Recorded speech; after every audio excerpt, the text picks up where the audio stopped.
There's somebody else in the audience who doesn't have a cure for cramps, but does have an interesting period tradition.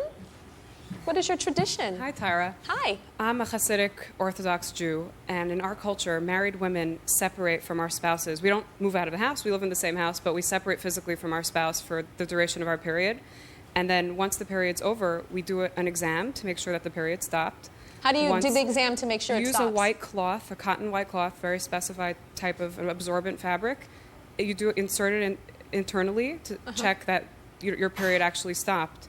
And you kind of get rid of the residual bleeding that way. And then you start counting what are called the 7 white days, where you wear white undergarments. And then for 7 days, you do an exam as well, just to make sure that there's no bleeding.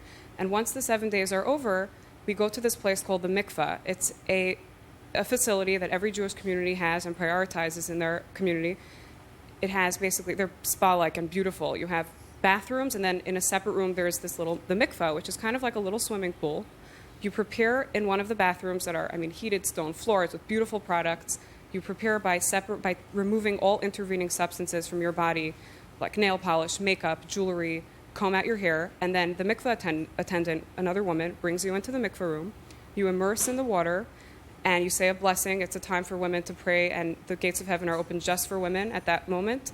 You say a blessing, and then husband and wife resume physical relationships, sexual relations. So you don't see your husband for 12 days? You see each other. You live in the same home. We just have separate beds, no hugging, no kissing, no touching. And then once that time ends and you immerse in the mikvah, everything becomes new again. Now, what happens if you break the rule and he's like, oh, and you're like, oh, and you have relations? We are totally committed to this. So it's what happens is there are laws during that time of separation that help you make it easy for you not to touch. You love each other, you live in the same home. We don't even pass things directly into each other's hands.